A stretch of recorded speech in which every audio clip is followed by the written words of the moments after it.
कोई दोस्त मुझे बता सकता है आजकल पाकिस्तान सुप्रीम कोर्ट के बारे में क्या इशू सबसे ज़्यादा खबर में चल रहा है? खबरों में दो इशूज़ हैं शायद।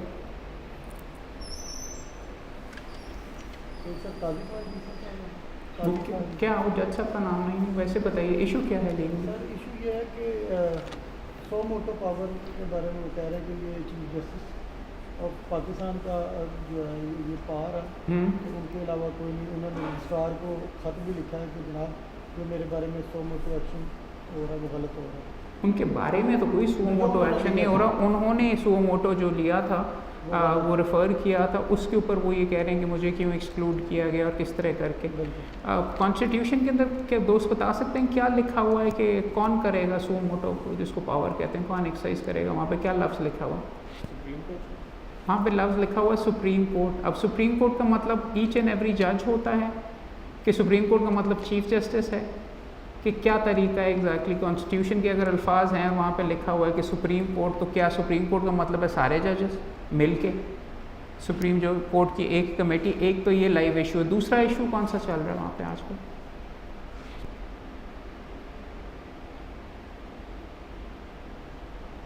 जिसके ऊपर बार काउंसिल्स वगैरह भी ऑब्जेक्शंस और स्ट्राइकें वगैरह भी कॉल करते रहे हैं। और क्या काजी फायज़ ईसा साहब का तो सुओ मोटो के नुक्ते के ऊपर है। इसके अलावा एलिवेशंस के नुक्ते के ऊपर भी, आउट ऑफ टर्न एलिवेशंस का जो सवाल है वहाँ पे, बल्कि हमारे दोस्त कानूनदान वाले जो मौजूद हैं, कल इनका फंक्शन भी है, काफ़ी बड़े बड़े स्पीकर्स उसके अंदर आके बोल रहे हैं कि मेरिट के ऊपर कि जो आपको अच्छा लगे कि सबसे ज़्यादा पावर, सबसे अच्छा मेरिट वाला ये है, आउट ऑफ टर्न ले लिया जाए कि अल जहाद ट्रस्ट में जैसे लिखा गया है जजमेंट में कि जो सीनियर मोस्ट होगा वो ऊपर सुप्रीम कोर्ट जाएगा। Seniority should be the only consideration के मेरिट कैसे डिटर्मिन होता है, मेरिट क्या चीज़ होती है, ये अपनी अलहदा बात है। बात तो आप तमाम दोस्तों के सामने मैं सिर्फ ये कर रहा हूँ और गुफ्तगू इसलिए कर, आपने रिकॉर्डिंग शुरू कर दी हुई है करनी? अब दोस्तों के सामने गुफ्तगू बेसिकली यही कर रहा हूँ और बातें ये हैं कि आज की जो डॉक्यूमेंट्री है तो अमेरिकन सुप्रीम कोर्ट के बारे में, मगर आप इसको पाकिस्तान के कॉन्टेक्स्ट में देखेंगे सुप्रीम कोर्ट के बारे में कैसे किस तरीके से ये मामला चल रहे हैं। वहाँ पे भी ये कंसिडर किया जाता था कि जो क्रिटिसिज्म आ रहा है और जो कहा जा रहा है कि जिस सुप्रीम कोर्ट के अंदर आप इंटरफेयर करना चाह रहे हैं, आप चाह रहे हैं कि किसी के ख़िलाफ़ आप प्रोसीड गवर्नमेंट वाला करवाना चाहते हैं या कोई पॉलिटिक्स वगैरह यहाँ पे हो रही है, या जुडिशरी की पॉलिटिक्स खुदा न खास्ता, या फिर जनरल पॉलिटिक्स से गवर्नमेंट चाह रही है कि इस नौयत के जजेस आएँ। तो अल जहाद ट्रस्ट का भी जो केस था उसके अंदर अगर आप जाके, जिसको जजेस केस कहते हैं, 1 और 2 बाद में भी हुआ और उसके बाद चंद और भी सुप्रीम कोर्ट की जजमेंट्स आई हैं, उसके अंदर ये किया गया कि एग्जीक्यूटिव की और दूसरे लोगों की इंटरफेरेंस कम से कम करने की कोशिश की कि जी पहले ही पता हो कि जी इतने साल के बाद इसने सुप्रीम कोर्ट जाना है, अगर यही जज साहिबान और ये सिलसिला रहता है तो अजम्पशन ये है कि पॉलिटिक्स कम होगी। इसके बरक्स ये कहा जाता है कि जो ज़्यादा हाई मेरिट के हैं या अगर नीचे वाले जज साहिबान ऊपर नहीं जाना चाहते, आपने रिसेंटली ये देखा होगा कि एक चीफ जस्टिस साहब ने सिंध ने वो एड हॉक जज के तौर के ऊपर जाने से उनका नाम भी कर दिया गया, ओथ के लिए भी कह दिया गया, लेकिन उन्होंने कहा कि मैंने नहीं जाना, मैं नहीं एग्री करता। अब ये लीगल पॉलिटिकल क्वेश्चंस हैं जो कि आप देखेंगे अमेरिका में कैसे एड्रेस हुए। अमेरिका में भी आज की जो एपिसोड है, और मैं फॉर्मली यहाँ से शुरू करता हूँ, एक सेकेंड रिकॉर्डिंग शुरू करते हैं। तो बिस्मिल्लाहिर्रहमानिर्रहीम, हमेशा की तरह तमाम दोस्तों को अस्सलाम वालेकुम। आज हमारी अमेरिकन सुप्रीम कोर्ट और उसके प्रिज्म के या उसके दायरे के थ्रू पाकिस्तानी सुप्रीम कोर्ट या किसी सुप्रीम कोर्ट के बारे में गुफ्तगू करने की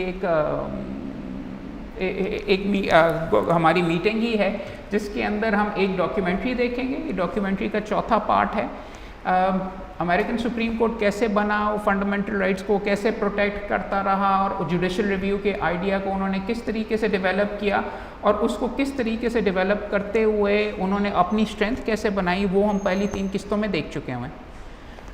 पिछली किस्त जब ख़त्म हुई तो 1960 के अंदर वहाँ पे एक चीफ जस्टिस साहब अर्ल वॉरेन के नाम से थे। वहाँ पे दिखाया गया कि जिन्होंने कालों को इसको अफ्रीकन अमेरिकन को राइट्स दिलवाए, स्कूल डिसेग्रीगेशन का वहाँ पे दिखाया गया। वहाँ पे ये दिखाया गया सोशल चीज़ों के अंदर उन्होंने बहुत तब्दीलियाँ लाएँ 1960s के अंदर। और गवर्नमेंट की एक चीज़ देखनी पड़ती है कि जहाँ पे कोर्ट्स की पावर स्ट्रेंथन होती है, अमूमन गवर्नमेंट की पावर कम होती है या लेजिस्लेचर की पावर कम होती है, क्योंकि वो वहाँ पे जाके कॉन्स्टिट्यूशन को भी अगर आप जाके अपनी पॉलिटिकल थ्योरी की किताबें पढ़ें तो ये कहते हैं कॉन्स्टिट्यूशन एक पावर मैप है, पावर तो इतनी वहाँ पे मौजूद है, अगर फॉर एग्जांपल कोर्ट्स स्ट्रेंथन हो जाते हैं जैसे कि हमने पाकिस्तान में कई दफ़ा देखा, तो एग्जीक्यूटिव पैरालाइज हो जाता है या एग्जीक्यूटिव वीक हो जाता है, बिकॉज एग्जीक्यूटिव की चीज़ें कोर्ट के कंट्रोल में आ जाती हैं। किस तरह करते हैं, जुडिशल रिव्यू है जिसको सुओ मोटो कहते हैं। अब करना चाहिए नहीं करना चाहिए वो अलहदा साइड के ऊपर है, लेकिन बताना और दिखाना ये चाह रहा हूँ कि अमेरिका के अंदर 1960 के अंदर उनका जो सुप्रीम कोर्ट है वो बहुत पावरफुल हो गया था, इतना पावरफुल हो गया था कि सूबों के बारे में भी और सूबों की जो पावर्स थी उन्होंने ये इन्फोर्स किया कि जी हम कहते हैं कि काले बराबर हैं गोरों से, और हम कहते हैं कि जो स्टेट्स माने ना माने हम ज़बरदस्ती ऑर्डर करते हैं कि ये आज के बाद एक ही स्कूल में सारे के सारे बच्चे पढ़ेंगे, उनके लिए बसिंग का सिलसिला ये होगा। साथ ही साथ और भी इश्यूज़ थे उस टाइम के ऊपर, वियतनाम वॉर भी चल रही थी और भी सोशल भी काफ़ी मामलात वगैरह चल रहे थे। तो इम्पॉर्टेंट चीज़ देखने वाली ये है कि वहाँ पे गवर्नमेंट का दायरा इख्तियार महदूद हुआ। तो अगला आपने देखा होगा कि निक्सन जब अपॉइंट हुआ पिछली किस्त के एंड में, तो उसने नारा ये लगाया कि जी हम संभालेंगे सुप्रीम कोर्ट को, हम पकड़ के ये करेंगे, ये जो इनके ये फैसले हैं कि क्रिमिनल्स को हुकूक दे रहे हैं, उनको वकील दे रहे हैं, अगर उनसे ज़बरदस्ती कोई कन्फेशन लिया तो सुप्रीम कोर्ट कहता है नहीं एडमिसिबल, तो उनको क्यों बचाया जा रहा है, ये वो उसने ये नारा लगाया और वो इलेक्ट होके आ गया। और उसका इलेक्शन और उसका नुक्ता ये था कि सुप्रीम कोर्ट के अंदर 9 जजेस होते हैं वो अमेरिकन में, उसने अपने टाइम पीरियड के अंदर 4 जजेस अपॉइंट किए। इसको कहते हैं रेनक्विस्ट रेवोल्यूशन। वहाँ पे जस्टिस रेनक्विस्ट ऑलरेडी पहले मौजूद था, बाकी सारे एक साइड के ऊपर हुआ करते थे। वहाँ पे होता है डेमोक्रेट्स और कंजर्वेटिव 2 पार्टीज़ अमेरिका के अंदर मौजूद हैं। कॉन्टेक्स्ट में आपको ये बताना चाह रहा हूँ कि डेमोक्रेट ज़्यादा लिबरल होते हैं बड़ी गवर्नमेंट और इंटरफेरेंस के फेवर में, जो किसको कहते हैं वहाँ पे कंजर्वेटिव जिनको आप कहते हैं या रिपब्लिकन्स कहते हैं, उनका मौक़िफ़ होता है कि गवर्नमेंट छोटी होनी चाहिए, कम चीज़ों में इंटरफेयर करना चाहिए, लोगों को जो मामलात हैं उनके चलते रहने दें। यहाँ पे ये हुआ कि पहले ज़माने के अंदर देखने में यही आया है कि पहले ज़माने के अंदर रेनक्विस्ट साहब जो थे वो अकेले हुआ करते थे, बाकी जो सारे जो लिबरल जजेस थे 60s के अंदर वो उनका एक ग्रुप बना हुआ था, ये अकेला या 1-2 और जजेस के साथ अपोज करता रहता था, लेकिन सारी की सारी डिसीजंस दूसरी तरह होती थी। अमेरिका में जाके जब उसने जजेस अपॉइंट किए और रेनक्विस्ट को चीफ जस्टिस बनाया अपना क्या कहते हैं रिचर्ड निक्सन ने, और दूसरे जजेस अपनी मर्ज़ी के वहाँ पे लगाए जिनके कंजर्वेटिव पॉइंट ऑफ व्यू था, तो आप देखेंगे कि उनकी डिसीजंस भी 5-4 से इस तरीके से शिफ्ट होनी शुरू हो गई। सिस्टम भी इसी तरीके से चलता है कि आपकी पॉलिटिकल विल वगैरह जो है या उसकी एक रिप्रेजेंटेशन भी होता है सुप्रीम कोर्ट। अब ये आज की ये देखा जाएगा कि रेनक्विस्ट रेवोल्यूशन के अंदर कि सुप्रीम कोर्ट कंजर्वेटिव किस तरीके से हो गया। 1-2 चीज़ें अमेरिकन सुप्रीम कोर्ट के बारे में आपको देखनी पड़ेगी। उनकी जज अपॉइंट करती है उनकी सेनेट में पब्लिक हियरिंग्स होती हैं। यहाँ पे जुडिशल कमीशन और आपका किसको पार्लियामेंट्री कमीशन एक बना हुआ है जो क्लोज डोर के अंदर ये सारे का साथ। पार्लियामेंट्री कमीशन तो सुप्रीम कोर्ट की जजमेंट्स के बाद तकरीबन रबर स्टैम्प बन चुका हुआ है, मगर जुडिशल कमीशन में मामलात आते हैं, वहाँ पे बहुत ओपन तरीके के अंदर किया जाता है। और अपॉइंट कौन करते हैं? वोटिंग के ज़रिए सियासतदान, सेनेट वाले, सेनेट की जो कमेटी होती है पूरी सेनेट की कॉन्फर्मेशन होती है, पूरा टीवी के ऊपर चलता है सारे का सारा, और वहाँ पे जाके मुख्तलिफ स्कैंडल्स ये वो सारी की सारी मौका दिया जाता है कि इस बंदे के बारे में इंजर पिंजर उसका लदा करके सारे के सारे डिटेल में देखा जाता है। वो सिस्टम बेहतर है कि हमारा सिस्टम बेहतर है? हम यहाँ पे आके जजेस की अपॉइंटमेंट्स के बारे में गुफ्तगू वगैरह तो कर देते हैं, मगर देखना ये है कि अमेरिका में अच्छा चल रहा है। हमारा सिस्टम जो ज़्यादा है वो इंग्लैंड से ज़्यादा करीब मुसाबियत रखता है कि इंग्लैंड के अंदर वहाँ पे लॉर्ड चांसलर होता है, लॉ सेक्रेटरी जो उनका, या लॉ मिनिस्टर जिसको आप कह सकते हैं, उसके थ्रू लॉ डिपार्टमेंट के थ्रू ये प्रोसीडिंग्स करके, और ये जैसे जिस तरीके से पाकिस्तान में है उससे खैर लोग कमीशन वाला तो नहीं मुझे पता रिसेंटली, लेकिन जिस ज़माने में मैंने पढ़ा था तो उस ज़माने के अंदर वो पुराना हमारा जो जजेस की अपॉइंटमेंट का तरीका था वही फॉलो किया जाता है।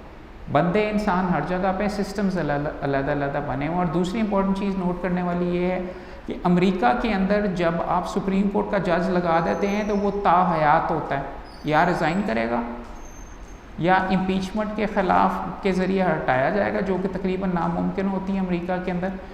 और या फिर इम्पॉर्टेंट चीज़ जो इसमें नोट करने वाली है वो फौत होने तक ता हयात, तो उसकी पावर की स्ट्रेंथ ही इस चीज़ से आती है कि वहाँ पे एक दफ़ा आपने बंदे को लगा दिया फिर आप उसको हटा नहीं सकते।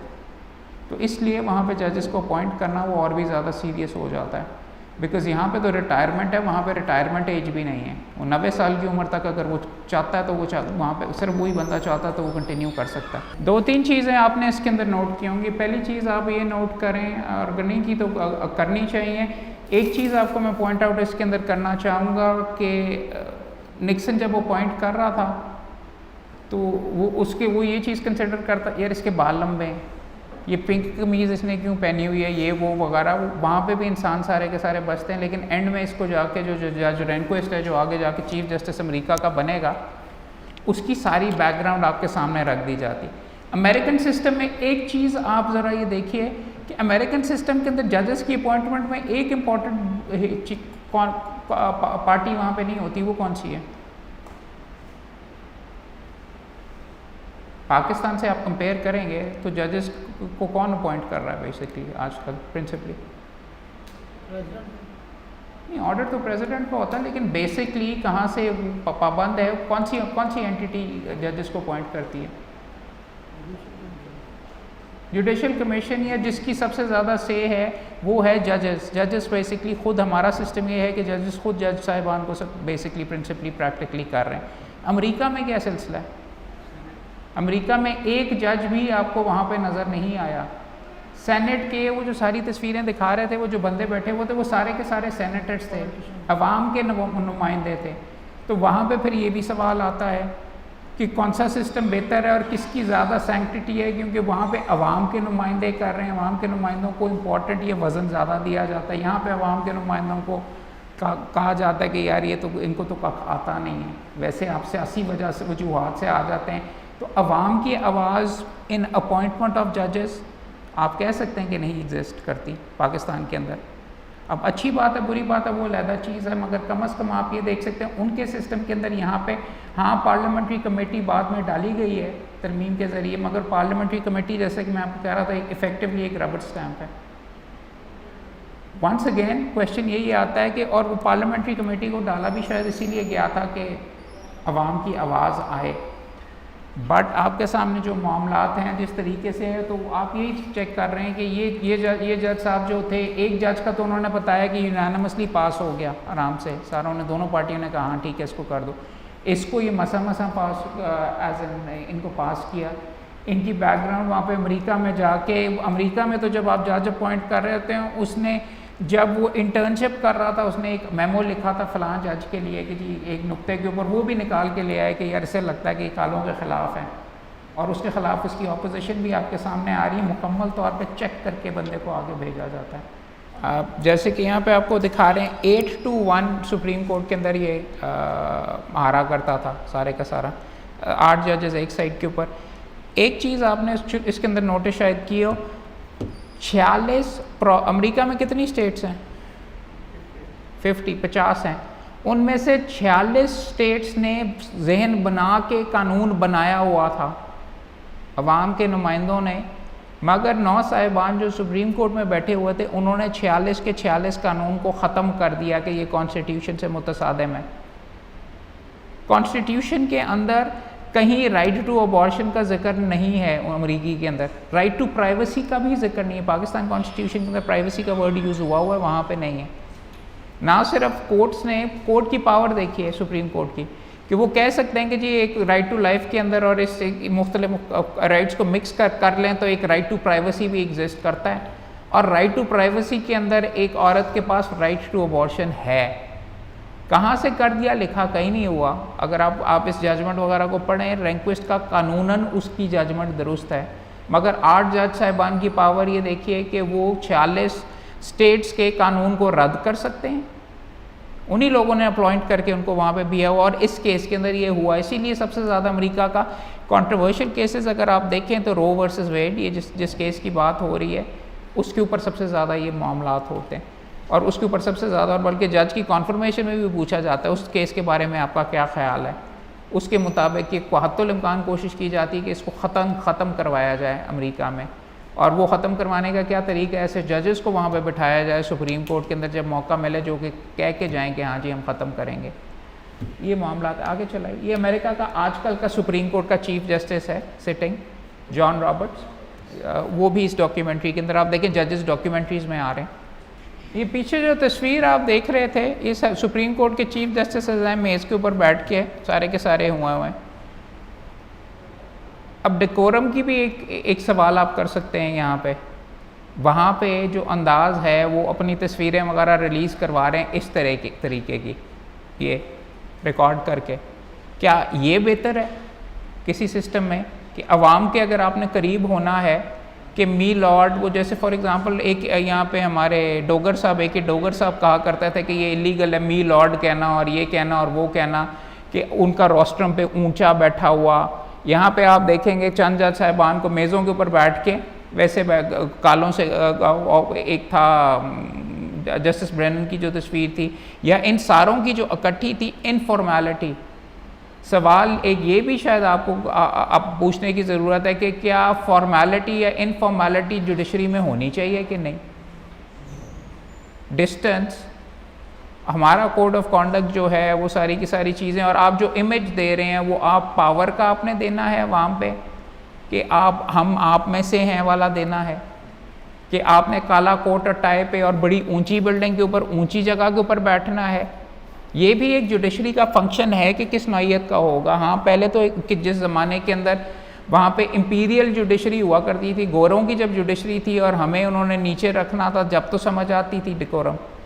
तो क्या उन चीज़ों को, उन रीतों को कंटिन्यू करना चाहिए कि इनफॉर्मल अगर हो जाएगा तो बहुत ही ज़्यादा मामलात ख़राब हो जाएंगे। क्या जुडिशरी का डिस्टेंस होना चाहिए, क्या इमेज प्रोजेक्ट करना है, वो भी देखने की। मैं फिर आपको दोबारा ये पॉइंट आउट कर रहा था कि चीफ जस्टिस सिटिंग एक डॉक्यूमेंट्री में आया है, वो किताबें लिखते हैं और वो इस तरीके से कर रहे हैं, माना कि वो भी बड़े अमीर गोरे, ज़्यादातर इनमें से गोरे हैं और मुख्तलिफ लोगों के साथ मिल रहे हैं, मगर इनकी इनफॉर्मेलिटी और इनका ड्रेस वो आप कंपेयर करें अपने वाले सिस्टम के साथ, और फिर ये पूछे कि बेहतर दोनों में से कौन सा है। मैं ये नहीं कह रहा कि हमारा वाला नहीं, बिकॉज मेरे से अगर आप eight the end of the day आप पूछेंगे तो मुझे प्रॉबली ये वाला बेहतर है। रिस्पेक्ट वाला जो सिलसिला है, रिस्पेक्ट जाता रहता है जब आप इनफॉर्मल हो गए, कि उसको कहते हैं कपड़ों के अंदर यूनिफॉर्म की, और ये ऊंचा होने वाली वगैरह, यू पे रिस्पेक्ट टू द कुर्सी। आप उस बंदे को नहीं आप रिस्पेक्ट दे रहे होते। The principle of justice, justice को ऊंचा ही होना चाहिए, जजेस को नहीं। मैं कह रहा हूँ जस्टिस के एक नोशन को, और वो जो सारी की सारी चीज़ें हैं, ये एहतमाम होना चाहिए, नहीं होना चाहिए। सिविल जजेस के साथ जो मामलात हो रहे हैं, फॉर एग्ज़ाम्पल आप देखते हैं कसूरमुखी शुरू हो जाती है, वो आप जितना आप उनके नज़दीक रहते हैं या आपके कंटेम्प्ट की पावर्स वगैरह, ये क्वेश्चन हैं। चूँकि हम बार काउंसिल में बैठे हुए हैं, ये पॉलिसी और पॉलिटिक्स के मामलात हैं, लेकिन इनके बारे में हमें सोचना चाहिए। मैं डोगर साहब का जो कम अज़ कम वो मी लॉर्ड वाला है, मैं उससे नहीं एग्री करता।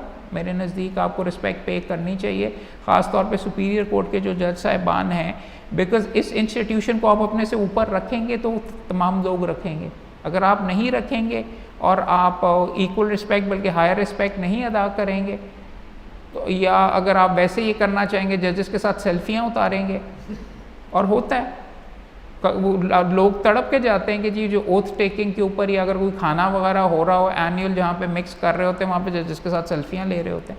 मेरे नज़दीक डिग्निटी के ख़िलाफ़ हैं, क्योंकि वही तस्वीरें फिर फेसबुक पे अपलोड की जाती है और अनफॉर्चुनेटली जजेस को बेचा जाता है कि देखिए मेरे साथ, दफ्तर के अंदर बड़ी करके लगा ली जाती है कि मेरे तो यार हैं।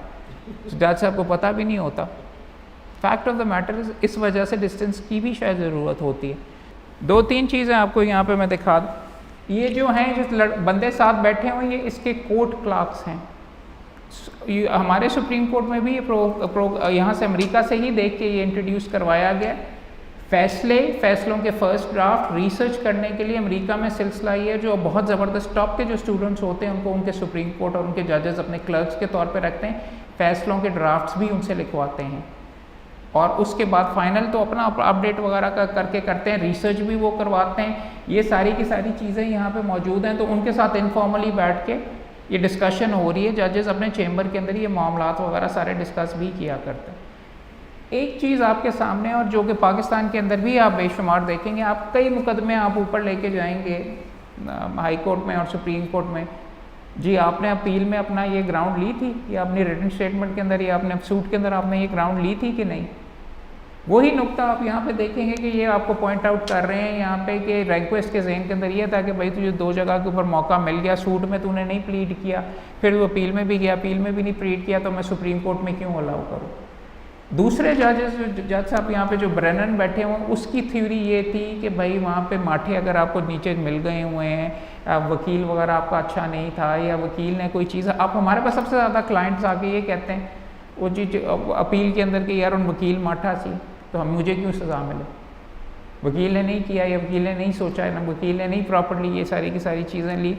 सो अगर कोई लीगल डिफेंस आपको कि हायर स्टेज के ऊपर या आप जाके देखते हैं, तो वो आपको अलाउ होना चाहिए कि नहीं। कई जगह पाकिस्तान के अंदर सिस्टम में आप ये देखेंगे वो नहीं अलाउ करते, और विलियम रेंक्वेस्ट का भी पॉइंट ऑफ व्यू ये था, लेकिन जज ब्रेनन का आप देखेंगे उसका मौक़िफ़ ये था कि हाँ हमारे पास अगर कोई नाइंसाफ़ी हमें इधर नज़र आती है, तो वो नीचे अगर उसके ऊपर 50 ठप्पे लगे हुए हम नहीं अलाउ करेंगे। These are 2 different philosophy. दूसरे का ये है कि भाई तुझे मौका मिल गया, तू हार गया, तू दूसरी दफ़ा हार गया, तुझे किस चीज़ के लिए हम करें। जो कानून ये कहता है, आर्टिकल 10 है जो हमारी कॉन्स्टिट्यूशन का, व्हाट डज दैट से, दैट से कि आपको राइट टू ड्यू प्रोसेस और फेयर ट्रायल है, राइट। और उसके अंदर यही है कि प्रोसेस में आपका हक है, आपको सुन लिया, आप हार गए, अब ठीक है वगैरह पकड़ के आपको कितने मौके वगैरह दिए जाएं, सुप्रीम कोर्ट में कितनी दफ़ा आपको आने का मौका दिया जाए, फिर आप आ रहे हैं, फिर आप आ रहे हैं, फिर आ रहे हैं। Important right of due process और आर्टिकल 10A में आप ये देखेंगे कि उसमें ये नहीं लिखा हुआ राइट टू जस्टिस का लफ्ज़ नहीं है उसमें, एक्सेस टू जस्टिस और ये वो, कि अल्टीमेटली वहाँ पे ये लिखा है कि आपको प्रोसेस में मौका दिया जाएगा। अब यहाँ पे ये भी बात की जा सकती है, अमेरिका के अंदर ये है, आप अगर गरीब हैं तो आपको इंसाफ आसानी से नहीं मिलेगा, नॉट से इस सेंस में कि अच्छा वकील नहीं मिलेगा, या आपको जो एक्सेस है, आप अमीर हैं तो आपके पास टॉप से टॉप का वकील होगा, और जो 15 दफ़ा जा सकेगा इस्लामाबाद सुप्रीम कोर्ट के अंदर। यहाँ पे तो अगर गरीब ने सुप्रीम कोर्ट जाना है, खैर यहाँ पे फिर भी इतना सस्ता है, तो खर्चा महंगा से महंगा तर होता रहता है। तो इम्पॉर्टेंट चीज़ इसमें नोट करने की और देखने वाली ये भी है कि अमेरिका में for example right to a counsel government देती है क्रिमिनल मुकदमों में। यहाँ पे प्रोसिक्यूशन डिपार्टमेंट तो बड़ा स्ट्रॉन्ग, हर बंदा प्रोसिक्यूटर बनना चाहता है, लेकिन डिफेंस का जो डिपार्टमेंट है उसको कोई इतना ज़्यादा पावरफुल या इतना ज़्यादा इफेक्टिव नहीं किया जा सकता, कंसिडर किया जाता। वो भी हैं क्रिमिनल मामलात के अंदर। पाकिस्तान के अंदर सुप्रीम कोर्ट में कितनी फ़ीमेल्स जज रह चुकी हैं? पाकिस्तान कितने सालों से बना हुआ? 47, 1947 से कैलकुलेट करके देख लीजिए ना, 53 प्लस 74 साल। अब हमारी पॉपुलेशन में औरतें कितनी हैं? मेजॉरिटी है मेरे ख्याल में, शायद कोई मुझे कह रहा था 50-50 चलें, 50% 50-50 कर लें, तो एक भी औरत सुप्रीम कोर्ट के अंदर नहीं मौजूद। दूसरा मुझे ये बताइए, औरतों का और मर्दों का पर्सपेक्टिव फ़र्क होता है? मैडम बैठी हुई पीछे, आप बताइए। औरतों का पर्सपेक्टिव और उनका एक्सपीरियंस आई इमेजिन मर्दों से फ़र्क होता है, ठीक है। तो उनकी आवाज़ सुप्रीम कोर्ट पे होनी चाहिए कि नहीं होनी चाहिए, जो आपकी डिसीजन मेकिंग बॉडी है। और let's not just talk about supreme court, वैसे जुडिशरी के अंदर जनरली यहाँ पे ये भी बात सिविल जजेस कोई बोल रहा होता है, जेंडर के ऊपर बोल रहा होता है, कोई इस चीज़ वगैरह के ऊपर, but this is a reality. अब सुप्रीम कोर्ट के अंदर मुझे ये बताइए, प्रोविंसेस के कोटे होने चाहिए? बिकॉज ये कहते हैं ना कि सिंध के इतने होने चाहिए, बलूचिस्तान के इतने होने चाहिए, या ये होने चाहिए, बिकॉज उनकी रिप्रेजेंटेशन इतनी कम से कम होनी चाहिए। तो ये वाला बैलेंस, जेंडर बैलेंस होना चाहिए कि नहीं होना चाहिए, ये भी सवाल है यहाँ पे। अभी प्रेजेंटली भी ये चल रहा है मामला, चूँकि लाइव है इसलिए आप तमाम दोस्तों के साथ डिस्कस कर रहा हूँ। आपका क्या मौक़िफ़ है, आप इसको किस तरीके से लेते हैं, होना चाहिए नहीं होना चाहिए? दूसरा फिर जो अपॉइंटमेंट है वहाँ पे तो अपॉइंटमेंट का अलग सिलसिला, सीनियरिटी का सिलसिला, मेरिट का सिलसिला, और मेरिट को आप छोड़ दीजिए, जेंडर बैलेंस का क्वेश्चंस वगैरह, ये कोई लाइव क्वेश्चंस हैं जो कि कल आपके फंक्शन के अंदर इंशाल्लाह टेकअप होगा। किसको कहते हैं, जो गुफ्तगू हो रही है। बट आपको फिर दिखा रहा हूँ कि this is something America struggled with as well. उनकी पहली फीमेल सुप्रीम कोर्ट की जज अपॉइंट हुई 200-250 साल के बाद, और वो भी कोई रीसेंट है, सैंड्रा डे ओकॉनर, और अभी तक आई बिलीव शायद दूसरी या सारा सोटोमायर भी, आई थिंक 3 या 4 अभी तक सिर्फ फीमेल्स हो चुकी हुई इनकी वहाँ पे।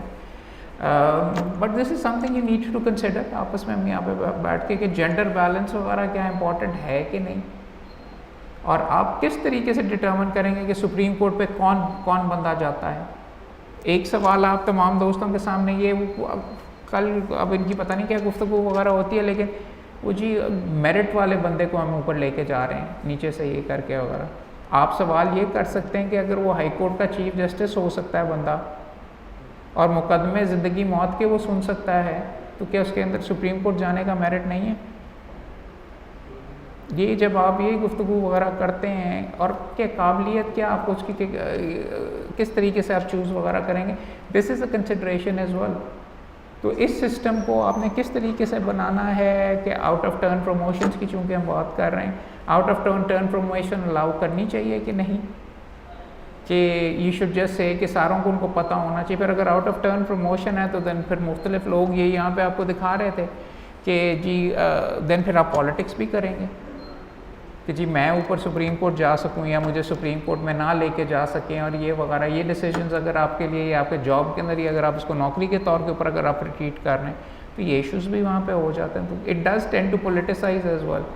अगर आपने कोई फार्मूला बना के रखा हुआ ये फार्मूला और इसी को फॉलो किया जाएगा तो सारों को पता है भाई ये होना है और इस तरीके से जाना और इस टाइम पे जाना है। अगर सुप्रीम कोर्ट जाने का बन रहा है कि मैं उससे पहले रिटायर हो जाऊँगा, ये चीज़ें। तो these are fundamental questions that you will have to ask yourself. हम यहाँ पे बैठ के डिस्कस कर रहे हैं तो व्हाट द अप्रोप्रिएट तरीका है, what is the appropriate mechanism should be interesting. देखिए इसके ऊपर कैसे चल मैडम भी तो आयशा अली भी तो out of the turn elevating अभी होना है, उनका कंसिडर किया जा रहा है। तो यही मैं कह रहा हूँ ना, कल जो गुफ्तगू होनी है हामिद खान साहब, सलमान अकरम राजा साहब और बाकी दोस्तों वगैरह की, वो इसी के ऊपर। It should be an interesting debate, everyone should go इंशाल्लाह। इससे पहले मैं भूल जाऊँ, अगर आप इंटरनेट के ऊपर जाएं, एक वेबसाइट है oyez.org। आप जब जजेस कोर्ट में आते हैं तो ओए वो कहते हैं। वो ऐसी वेबसाइट है सुप्रीम कोर्ट की जजमेंट्स की है, जहाँ पे वकीलों ने सुप्रीम कोर्ट के सामने और उनके फैसलों की जो ऑडियो रिकॉर्डिंग्स अवेलेबल हैं। बुश वर्सेस गोर जिसके अंदर डिसाइड हुआ था कि जी जिस केस के अंदर ये डिसाइड हुआ था कि जॉर्ज बुश ने प्रेसिडेंट बनना है कि एल गोर ने बनना है, और बुश को उन्होंने अलाउ कर दिया था। उसकी ऑडियो रिकॉर्डिंग्स अगर आप देखना चाहें कि अमेरिकन सुप्रीम कोर्ट में आर्ग्यूमेंट्स कैसे होते हैं, उन्होंने रिकॉर्ड करके अपनी जजमेंट्स भी, अपनी जजमेंट पढ़ते हुए भी और वकीलों के आर्ग्यूमेंट दोनों साइडों के उन्होंने रिकॉर्ड करके दिए हुए हैं। तो इस अगर आपको ये डॉक्यूमेंट्रीज पसंद आई और आपने मवाद वगैरह अगर चेक करना है, वो इतने ओपन हैं या वो इतनी चीज़ें वगैरह उन्होंने रिकॉर्ड करके अवेलेबल की हुई हैं, वो देख लीजिएगा। एक चीज़ मैं अलबत्ता मेरे नज़दीक अमेरिकन सुप्रीम कोर्ट का वो ये कह रहे थे कि जी वो इस शायद खुमार के अंदर थे कि हमारा 85% अप्रूवल है, तो लाओ जी ये जो प्रेसिडेंट किसने बनना है ये सवाल भी हम खुद डिसाइड करेंगे। जॉर्ज बुश को उन्होंने प्रेसिडेंट बनने दिया अपने फैसले के ज़रिए, और फिर जॉर्ज बुश का जो भी नेगेटिव चीज़ हुई जो हुई वो इनके खाते में पड़ी। जजमेंट को इसीलिए नहीं किया जाता बिकॉज जब पॉलिटिकल डिसीजन मेकिंग के अंदर सुप्रीम कोर्ट अमेरिका में देखा गया, जब वो है वहाँ पे जाके एंटर हो जाते हैं तो then there is a cost to pay अगर गलत डिसीजन एज एन अगर उसका जो अगर नेगेटिव डायरेक्शन में जाता है। और ये अनफॉर्चुनेट चीज़ अमेरिकन सुप्रीम कोर्ट में नज़र आएगी को अमेरिकन एक ज़माने में अमेरिकन आपने पुरानी डॉक्यूमेंट्रीज देखी होंगी तो सुप्रीम कोर्ट के पास कई केसेस में उन्होंने कहा ये पॉलिटिकल क्वेश्चन है, पॉलिटिशियंस जाके डिसाइड करें।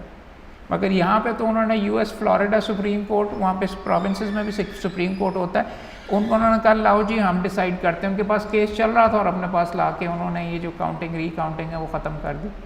एल गोर हार गया, जॉर्ज बुश जीत गया। जॉर्ज बुश के जीतने के बाद फिर वो जो अफ़गानिस्तान और जो इराक़ की इन्वेजन और वो जो सारी की सारी चीज़ें आप कह सकते हैं कि that American Supreme Court is to be blamed for that.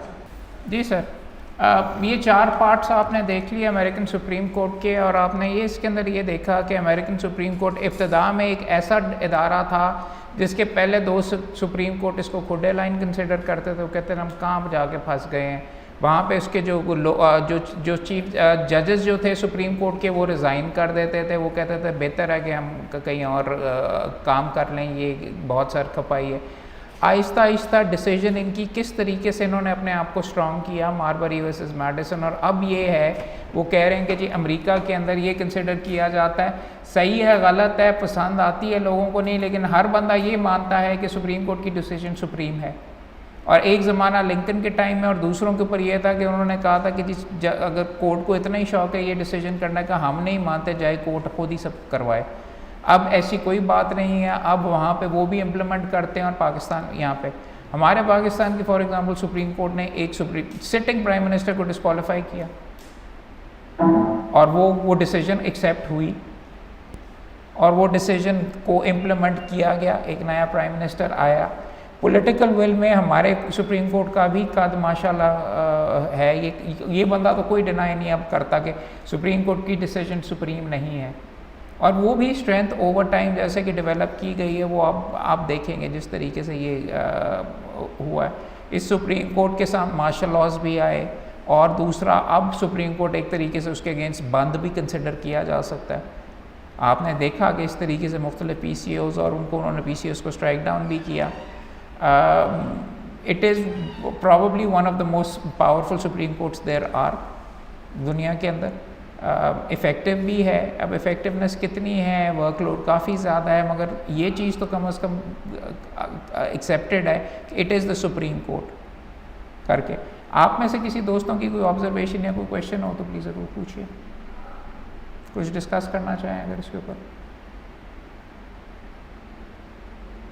मैं वो किसको कहते हैं जो आपका कल वाला फंक्शन है उसकी चीज़ें ज़्यादा डिस्कस नहीं करना चाहता, वो वहाँ पे आपकी बेहतर होंगी। अदरवाइज सुप्रीम कोर्ट के अंदर in so far as elevation supreme court का अपॉइंटमेंट के अंदर क्या रोल है, और सबसे इंपॉर्टेंट चीज़, बाकी चीज़ें आप अपनी साइड पे कर दें जिसको हमने आज अभी तक टच नहीं किया और करने की शायद ज़रूरत है।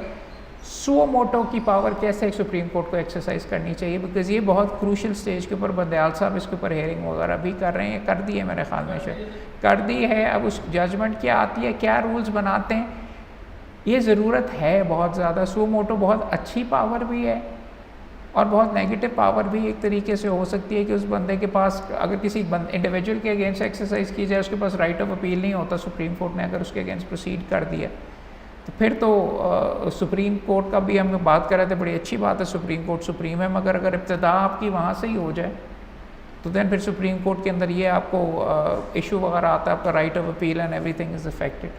अब उसके अंदर कम अज़ कम एक टेंशन आपको सुप्रीम कोर्ट में अनफॉर्चुनेटली नज़र आ रही है कि सुप्रीम कोर्ट की, आपने यहाँ पे देखा विलियम रेनक्विस्ट की स्ट्रेंथ ही ये थी कि हर बंदे उसकी मर्ज़ी के बगैर भी अगर फैसले हो रहे हैं तो पूरे सुप्रीम कोर्ट को साथ लेके जाता था। उसके जो एंटी जजेस थे वो भी उसकी तारीफ़ कर रहे थे, और उसने इसीलिए बिकॉज सुप्रीम कोर्ट की स्ट्रेंथ डिवीज़न के बगैर है। अनफॉर्चुनेटली परसेप्शन वगैरह लग ये रहा है कि सुप्रीम कोर्ट के अंदर अब डिवीज़न नज़र आ रही है, एक दूसरे के फैसलों के अगेंस्ट बातचीत वगैरह होनी शुरू हो गई है। बेहतर यही होगा, और ये जो स्टेप आपके सामने अभी नज़र आई है, इस टेंशन को ख़त्म करने के लिए एक मैकेनिज़्म बनाने की कोशिश की जा रही है कि ताकि प्रॉपरली इसको सुप्रीम कोर्ट, बिकॉज अफेक्ट क्या होती है सुप्रीम कोर्ट की स्ट्रेंथ और सुप्रीम कोर्ट की स्टैंडिंग। एक तरफ से एक ऑर्डर आ रहा है, दूसरी तरफ से दूसरा ऑर्डर आ रहा है। सजाद अली शाह साहब के टाइम के ऊपर भी जब चीफ जस्टिस थे, ऑर्डर जजेस ने एक दूसरे के ख़िलाफ़ अगेंस्ट किए थे, वो कोई अच्छी चीज़ नहीं थी। सजाद अली शाह साहब ने अपनी ऑटोबायोग्राफी में glass houses, throwing stones in glass houses या कुछ इस तरीके से रखा हो। ये सुप्रीम कोर्ट एक लिहाज से ग्लास हाउस ही है, शीशे का है, आसानी से टूट सकता है, नहीं एज एन उसके इंप्रेशन में दरार आ सकती है, ये हो सकता है, अल्लाह करे ना हो। मगर बात ये है कि इसके अंदर ये उनकी यूनिटी के अंदर ही उनकी सारी की सारी स्ट्रेंथ है, और बार का ही काम है, बार एसोसिएशन, बार काउंसिल्स का, कि हम भी उनको स्ट्रेंथन करें, बिकॉज हमारी भी रिस्पेक्ट उनसे वाबस्ता है, ना कि डिविजन्स को बीच में प्रमोट करें और इस तरीके से करके। सो ये चंद नुक्ते वगैरह थे। आई होप आपको ये डॉक्यूमेंट्री पसंद आई हो, बिकॉज डॉक्यूमेंट्री मुझे पसंद थी तो इसलिए मैंने आपके साथ शेयर की, लेकिन मकसद ये था कि और बार बार बीच में रोक के गुफ्तगू भी इसलिए करता रहा कि इन इश्यूज़ के बारे में सोचें, और अगर हमने चेंज नहीं करना या हमने इसके बारे में ओपिनियन मेकिंग नहीं करनी तो किसने करनी है?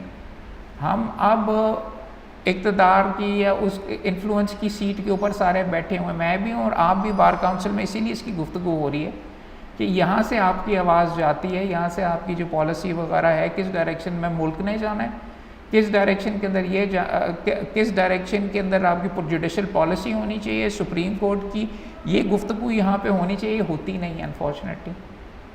कमरों के अंदर डिसाइड करके वो हो जाता है। इसीलिए ये यहाँ पे गुफ्तगू करना, ये इश्यूज़ रेज़ करना और आप सारों से इनपुट लेना भी यही है। और सोशल मीडिया के ज़रिए जो दूसरे दोस्त भी हैं, दिस इज़ अ कॉन्वर्सेशन वकीलों के लिए लाजमी है कि हम करें, बार रूम के अंदर नहीं, इस जगह के ऊपर, सोशल मीडिया के ऊपर नहीं, प्रॉपरली आर्टिकल्स के और प्रॉपर लीगल नुक्तों के ऊपर करके, शाम को टीवी के उसके ऊपर चैनल्स के ऊपर नहीं जहाँ पे कुछ उन्मुखी और परफॉर्म कर रहे होते हैं, बल्कि बतौर वकील आपस में बैठ के इनके ऊपर जो है, दिस इज़ जो हम चीज़ यहाँ पे वॉच एंड डिस्कस या वॉच एंड टॉक के बारे में नाम से ये सीरीज शुरू की हुई है, यहाँ पे कर रहे हैं।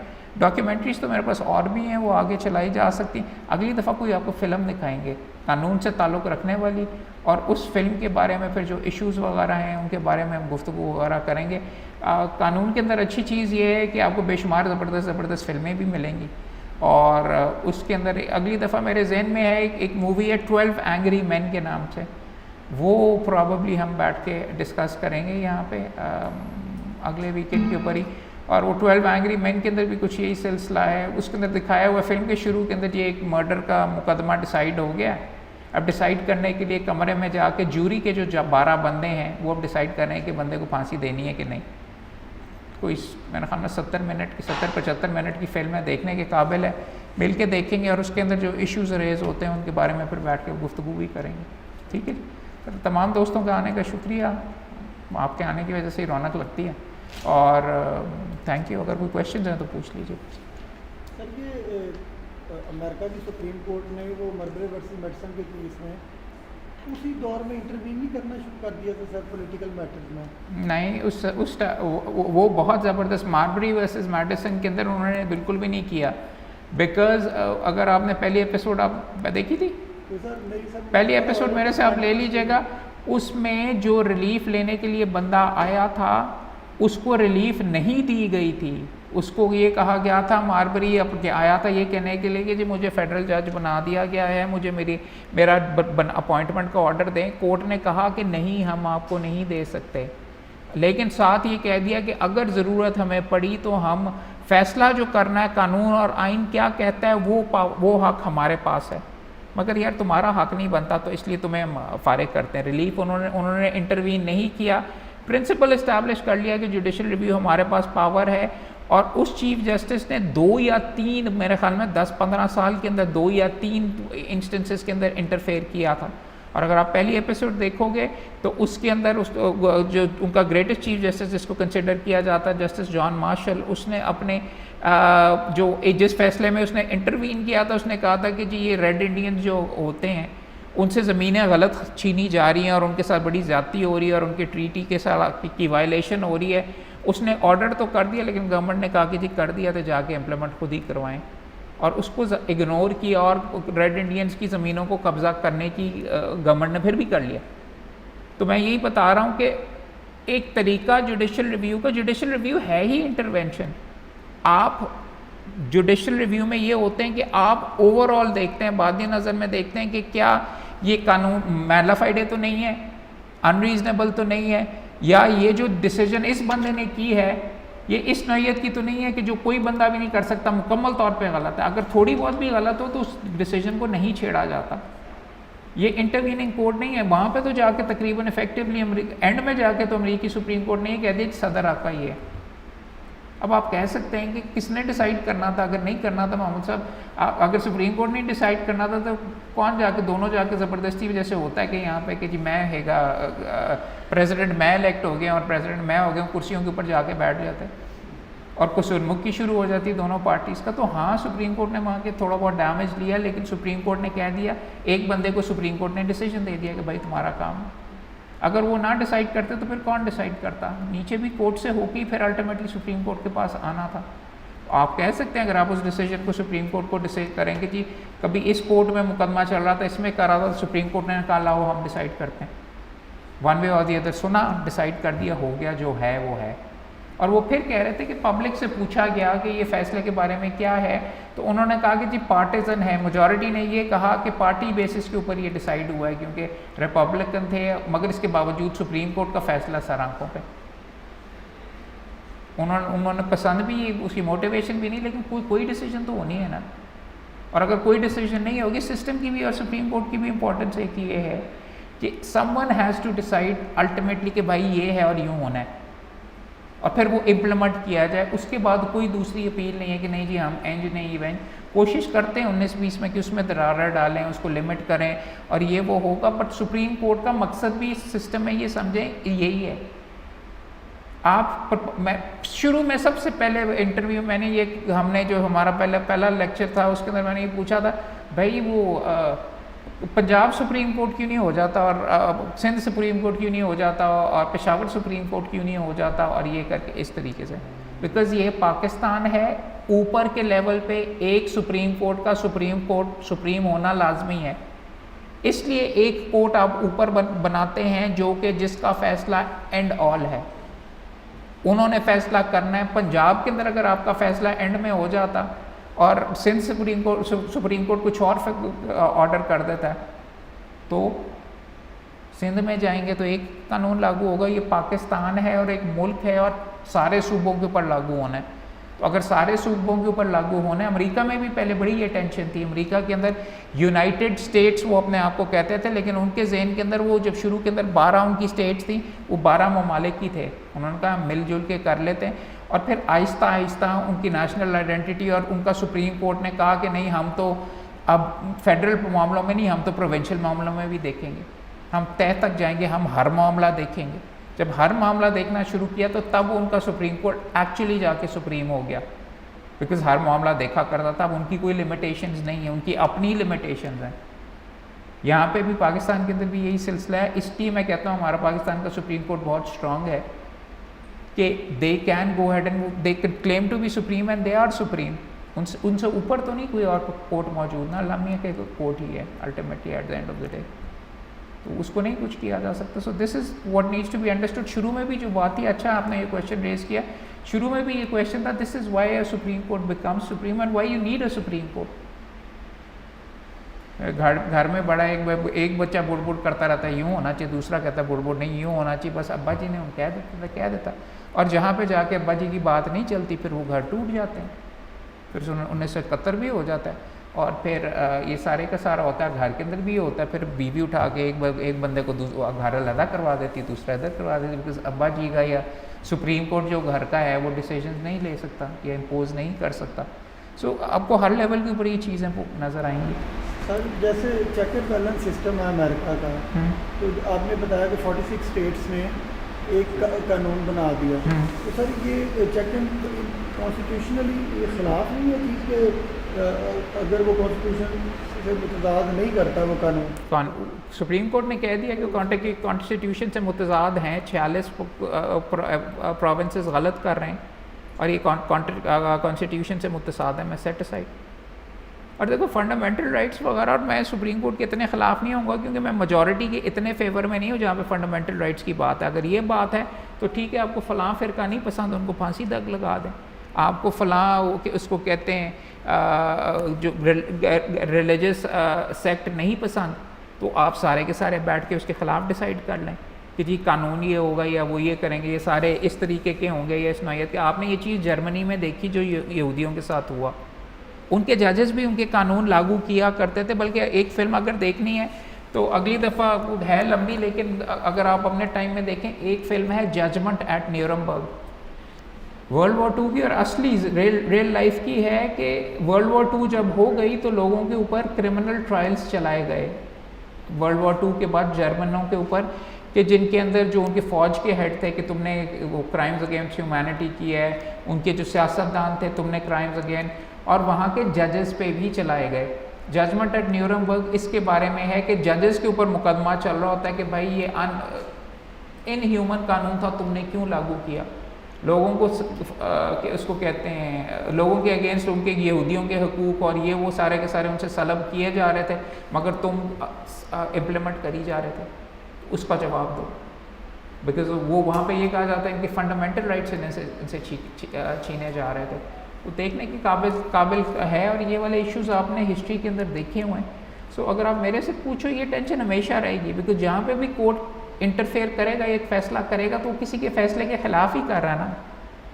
पार्लियामेंट से आया फैसला, कानून आया, या फिर वो कानून आया, या वो एक ऑर्डर आया जो कि एग्जीक्यूटिव से आया, तो ये टेंशन तो हमेशा होगी। वो खुश होकर तो नहीं कहेंगे कि हाँ जी बिल्कुल सही किया, मैंने गलत फ़ैसला किया था सुप्रीम कोर्ट, मगर अब सुप्रीम कोर्ट ने कह दिया मेरा फ़ैसला गलत है, तो इम्प्लीमेंट होगा, मेरा फ़ैसला इम्प्लीमेंट नहीं हो सकता।